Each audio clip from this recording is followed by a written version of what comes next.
Hi folks, something a little different nowadays.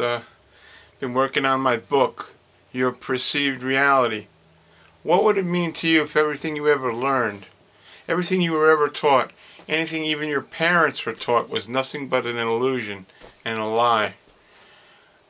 Sometimes when you get really good at something, like private investigation or I guess research or anything of that matter, you uncover things that you find completely unpleasant because it completely destroys your belief system. I don't want to hurt anybody, but I think that we've been supporting a fraud for entirely too long. Now, for you people that would like to get a little bit of knowledge and look at things from a different point of view through my eyes and how I've seen things, I've got more than 30 years of investigative experience in these matters, and my lessons did not come from the books. They came from the streets. They came from people who had a lot of money, people who had a lot of power, and from some people who had absolutely nothing. I enjoyed my time on this planet, and my life's work, although I am completely disenfranchised with the Patriot movement, my work is good. I think you'd enjoy it. And if you're interested in the book, send me an email, add your email to this, and I'll let you know. It should be out in the summer. The name of it is Your Perceived Reality. What would happen to you if everything you found out was a lie? And it's truer than you know. So I'm going to give you one little sniglet right now.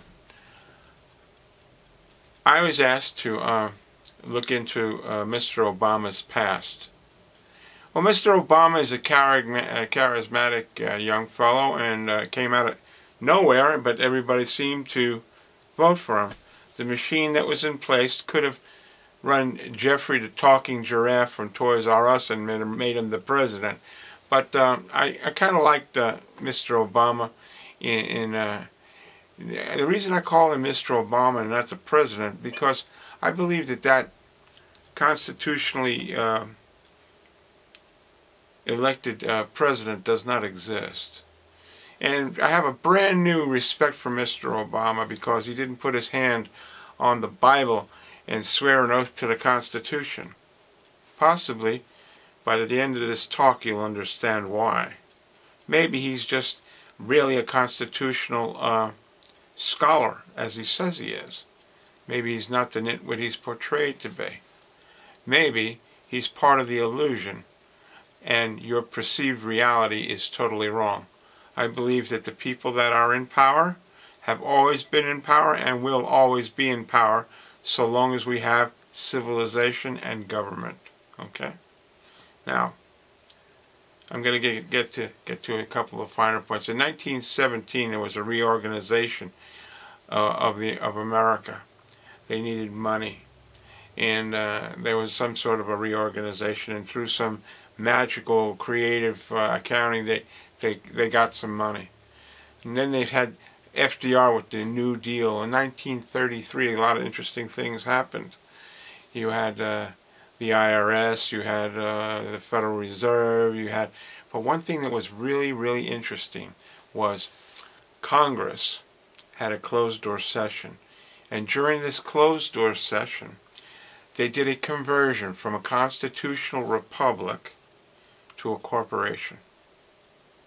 Did you hear what I just said? A corporation.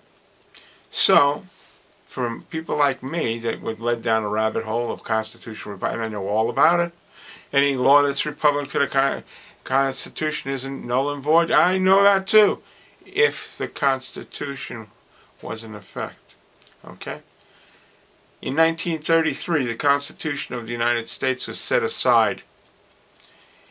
And, you know, they went about their business. Everybody thought it was business as usual from that point on. They're all going to the Constitution and everything's fine, you know, this, that, and the other thing, except one thing. All of a sudden, legislation started changing. laws started changing. And with the election of Mr. Obama, it proved my theory that there is no United States of America. There is a corporation called the United States of America. And everybody asks me, well, Tom, you did all the investigation. I said, yep, all the birth certificates were fake. All the information that was out there was manufactured. And that's what they call chaff. You put enough debris in the field that they can't find the real issue. And I was led down these rabbit holes by some very influential people who should have known better. But they're finding out through treaties and all kinds of stuff that's absolutely repugnant to the Constitution. They're finding out that this is not the country we think it is, and it's merely an illusion. It breaks my heart to say that, because I love this country and I love its people, okay? And I'll continue to serve this country, telling the truth, until my last breath, which might be sooner than I think, okay? But I'm going to tell you something. The illusion must continue, all right? This is where the illusion comes in again. Mr. Obama, okay, was not born in the United States. He was born in Kenya, okay? And this is what I'm about to tell you that is the most important thing you will ever hear. Where Mr. Obama was born is totally irrelevant. Now, I can hear all the patriots going crazy and all the constitutional lawyers going crazy and this, that, and the other thing. Fine. Okay? What jurisdiction does a hockey coach have on a football field? None. None. What about a baseball coach? Does he have any jurisdiction on a, I don't know, basketball game? No. It's irrelevant. The bottom line is, remember when I told you that they set the Constitution aside? When they set the Constitution aside, all of the original laws, okay, and the prerequisites for becoming the President of the United States, like being a natural-born citizen, went out the window, okay? I want you people to tell me this, okay? What are the requirements for you to be the president of a corporation? There are none, okay? You can come from any country in the world. You don't even have to. You can make the dog a president of the corporation. Okay? There is no residency requirement. So they sidestepped the issue by just using the existing facts. And the biggest secret in America is there is no America. It's simply a corporation.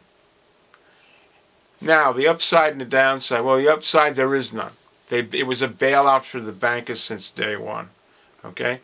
The upside for the people, every man that served in the armed forces since 1933 that got maimed, killed, or injured can hold the government of the United States Incorporated liable.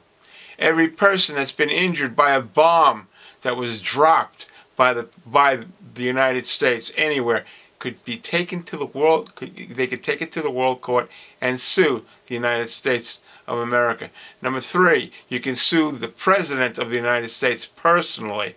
Okay, the sovereign immunity that he had, the protection of the Constitution of the United States, has also been put out to dry and in the trash can. I just hope you find this interesting, and if you're interested in this, you'll find a lot more of it in my book, Your Perceived Reality. If you want a copy of that book, it probably will be available in July or August.